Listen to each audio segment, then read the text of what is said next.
उत्तराखंड में स्कूल मुखिया पर सांसद बनाम सरकार, शिक्षकों के साथ खड़े हैं बीजेपी सांसद। प्रधानाचार्य सीधी भर्ती विवाद में माहौल गर्मा गया।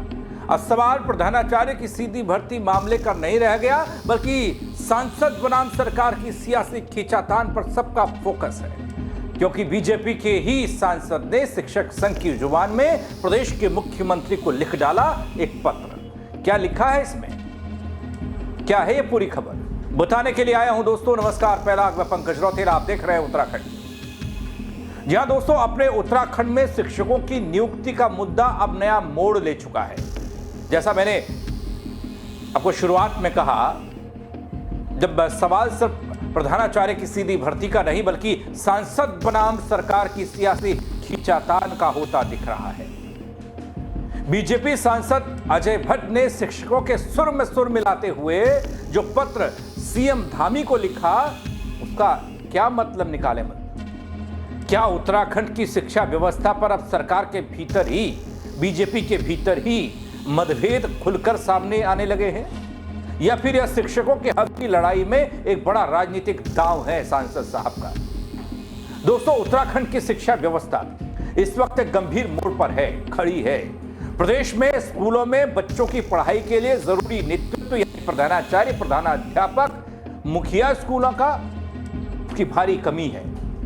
इस पर मैंने एक वीडियो पहले ही बनाया हुआ है, खबर मैंने बताई हुई है कि तमाम सवालों के साथ कि आखिर प्रदेश के स्कूलों के साथ ये सौतेला व्यवहार क्यों हो रहा है, क्यों हमारे नौनिहालों के साथ धोखा हो रहा है, ये तो आप उस वीडियो में देख सकते हैं।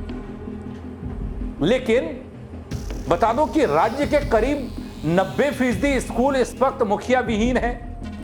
उस रिपोर्ट में भी जिक्र किया है, यहां पर भी याद दिला रहा हूं। इन हालात में सरकार की सीधी भर्ती की योजना पर बवाल मचता दिख रहा है दोस्तों। लेकिन अब ये बवाल सिर्फ शिक्षा विभाग या शिक्षा संघ तक सीमित नहीं रहा।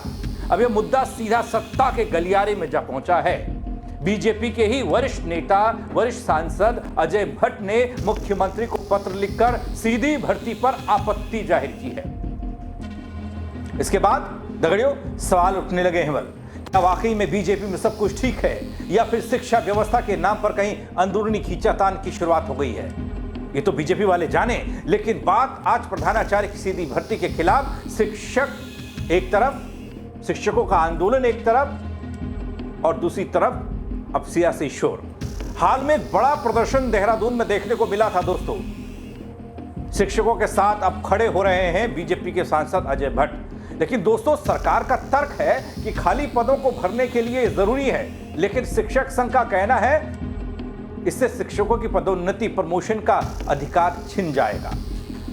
प्रदेश में इस वक्त करीब 1300 प्रधानाचार्य के पद खाली हैं, जिनमें से 650 सीधी भर्ती की योजना सरकार ने बना दी।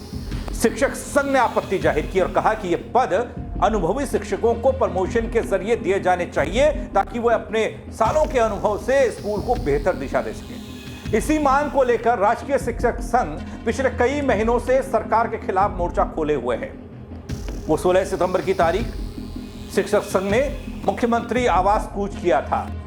अब सियासी माहौल में गर्माहट अजय भट्ट के हालिया पत्र ने ला दी है, अजय भट्ट के इन तेवरों ने ला दी है। बीजेपी सांसद अजय भट्ट, जो कि केंद्र सरकार में मंत्री रह चुके हैं, उन्होंने मुख्यमंत्री पुष्कर सिंह धामी को सीधे पत्र लिखकर शिक्षक संघ की मांगों को जायज ठहराया है। उन्होंने कहा कि यह भर्ती प्रक्रिया शिक्षक हित में नहीं है, इससे पदोन्नति की राहें बंद हो जाएंगी। भट्ट ने सीधी भर्ती की नियमावली को निरस्त कर पूर्व की भांति 100% पद प्रमोशन के जरिए भरने की मांग को उठा दिया।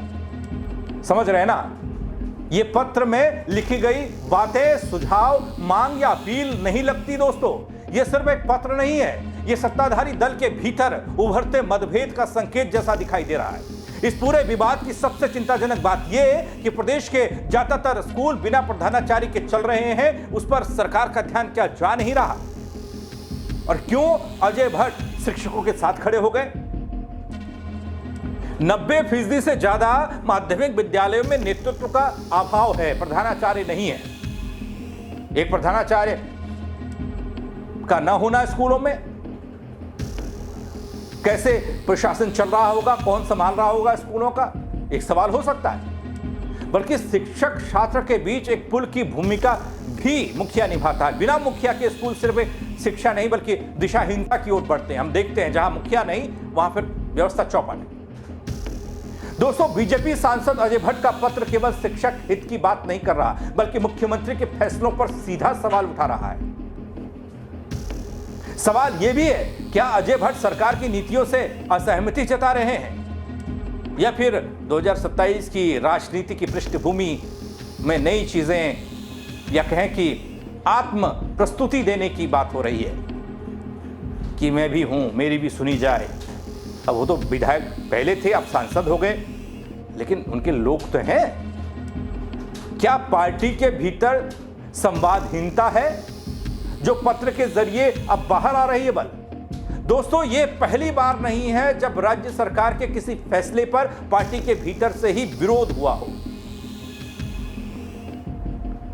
इससे पहले पेपर लीक पर शिक्षकों के आंदोलन को लेकर अलग अलग सुर दिखाई दिए। पूर्व मुख्यमंत्री त्रिवेंद्र सिंह रावत ने लगी कह दिया कि वो सीबीआई जांच हो, जबकि मुख्यमंत्री ने कोई बात ऐसी की नहीं थी, लेकिन उन्होंने मांग उठाई।